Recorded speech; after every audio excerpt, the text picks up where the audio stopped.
You're watching VinylicPumaGaming. What's up, guys? So I'm back with another Fallout 4 video, and today I just want to talk a bit about the lore surrounding the Exo-1 power armor that appears in Fallout 4. I think we can all agree that there is now a lot of confusion surrounding the Exo-1 power armor and questions of whether it actually is a pre-war or a post-war power armor. This is because the Exo-1, which was generally considered to be a post-war power armor, now has pre-war Nuka-Cola Quantum branding and appears in a display case in Fallout 4's Nuka World DLC. Now, I'm going to go ahead here and admit that I am a bit of a fanboy of the Enclave, so I might be a little bit biased in this video, particularly because I still think that the Exo-1 is post-war power armor. But I am going to attempt to be neutral when discussing this topic so you can make up your own minds. I should also go ahead and mention that there is substantial proof for both sides of this argument, whether you think that the Exo-1 is a pre-war power armor or is a post-war power armor. So I guess without further ado, let's go ahead and we'll get into it. So in addition to providing you with useful tips and background on certain items, weapons, places, and people, Fallout 4's loading screens also give us a tiny glimpse into some of the lore behind power armor. There's an entry on T45 that says that it was the first power armor. There's an entry on T51 which says it was like the pinnacle of mechanized armor.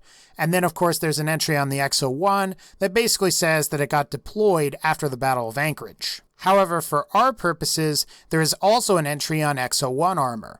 Fallout 4's Exo-1 loading screens specifically mention the following, and I quote, "The Exo-1 series of power armor was specially engineered and employed by remnants of the US military after the Great War, and offers increased protection over the older, pre-war models." If you've played previous Fallout games, the Enclave are often referred to as the Remnants after the events of Fallout 3, so you'll hear the term Remnants in both Fallout New Vegas and Fallout 4. Also, based on the passage that I just provided, we can conclude that Exo-1 is a post-war power armor. Why else would Bethesda specifically use the following language that reads, and I quote, "engineered and employed by remnants of the US military after the Great War," and then of course after the comma it reads, and I quote, "and offers increased protection over the older, pre-war models," end quote. Something we do know based on lore from previous games is that T51 armor and power armor development in general was done by the pre-war company known as WestTech. WestTech had two divisions: the Biomedical Research Division, which was responsible for the Forced Evolutionary Virus, which creates the super mutants, while Advanced Weapons Division was responsible for power armor development and research. While there is no official confirmation, I'd be willing to say that both the T45 and T60 were also developed by WestTech. Perhaps the T in T45, T51, and T60 stands for Tech, so it would be Tech 45, Tech 51, and Tech 60. Now, from my standpoint, Exo-1 would have had to have been developed by someone other than WestTech. Because why would WestTech name their new armor Exo-1 when it would make more sense to name it T74 or something else? Maybe even T61. As I'm sure many of you already know, Exo-1 resembles the look of what is considered to be the Advanced Power Armor Mark I from Fallout 2, also known as the Remnants Power Armor from Fallout New Vegas. Now, I'll admit that the Exo-1 from Fallout 4 isn't an exact match from the Remnants or Advanced Power Armor Mark I, but T51 in Fallout 4 doesn't look exactly like how it appeared in Fallout 3 or New Vegas or even Fallout 2 and Fallout 1. Take a moment to observe the leg pieces of your own T51 armor in Fallout 4 and compare the differences and similarities to the T51 power armor that appears in Fallout 3 and New Vegas. The most important thing in my mind is the helmet for each armor, which is consistent with all of the previous games.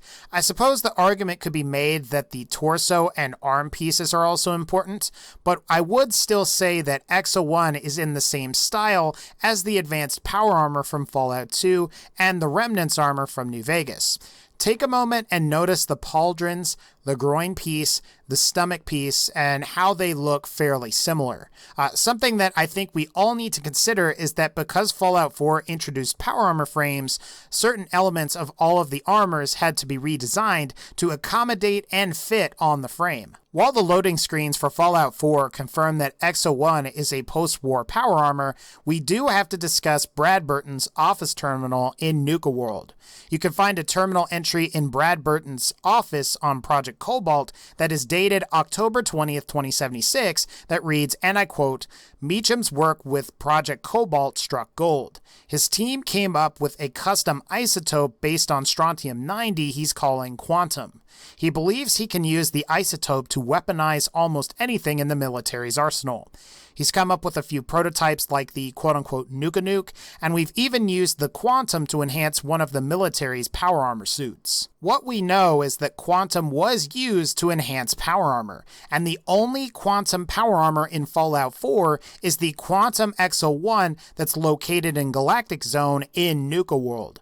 Based on this terminal, it's reasonable to suggest that XO1 could have actually been a pre-war power armor. Something I would like to bring to your attention is the date of October 20th, 2076.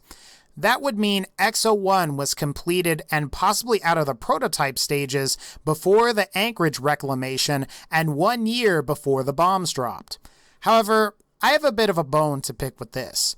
Based on some of the pre-established lore, prototypes for T-51 were completed in June 2076. We know that 2077 was when the bombs dropped, and that T-60 armor was developed within that same year. Regardless of whether you think XO1 is pre- or post-war, I think we can all agree that T-60 is inferior to XO1. If the US military had XO1 armor in 2076, why on earth would they develop T-60 knowing it would be inferior to what they've already got? I think it's fair to suggest that XO1 wouldn't have been top secret. After all, why would the US military put a top secret power armor in a display case in an amusement park for thousands and possibly even millions of people to see? The only reasonable explanation that I can come up with is that the T-60 may have been more economically viable to repair than XO1. XO1 requires steel, copper, and aluminum to repair, while T-60 requires plastics, aluminum, and steel. Not to mention that you need twice the aluminum to repair each XO1 piece. And while the protection T-60 provides isn't quite as good as XO1, it is far cheaper to repair, and it's not that much worse. An in-game set of T-60F power armor is about on par with XO1 Mark IV in terms of resistances and durability.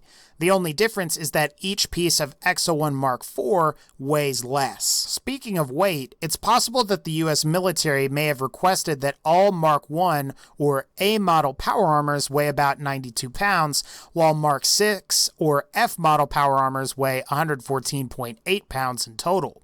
Curiously, XO1 does seem to follow this same standard, while the definitely post-war Raider and Overboss power armors weigh much more. Then again, Raiders probably can't do quite as good of a job as a seasoned power armor engineer. Now, this isn't confirmed in-game at all, but a theory I have is that the XO1 power armor was developed for space combat.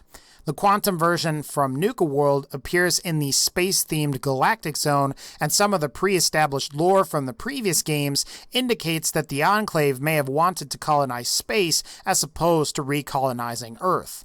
If the US military did actually make XO1 armor, it's possible they anticipated the nuclear war coming and rushed to try to get off planet before any bombs dropped. Whether anyone succeeded or not is a mystery. I would say, regardless of which side you want to take, it's clear that the XO1 power armor's origins are inconsistent. The loading screens specifically say it's a post-war armor, while the terminals in Brad Burton's office from the Nuka World DLC suggest that it's actually a pre-war power armor. Something that I hope Bethesda or whoever makes the next Fallout game does is clears up some of the confusion around power armor lore as it pertains to both the XO1 and even the T-60 armors. Even though we know T60 is a pre-war power armor, we don't really know much else about it, like who made the T60 armor or even the history of its development. Hopefully, the next Fallout game can put the X01 power armor mystery to rest. While I think X01 is still a post-war power armor, there is a possibility that it could still be a pre-war power armor. After all, it does appear in a pre-war display case, doesn't it? Alright guys, that's going to pretty much wrap up this particular video. If you like this video, please be sure to leave a like and let me know. Do you think X01 power armor is post-war or pre-war? Leave your comment below. Otherwise, take care and I'll see y'all next time.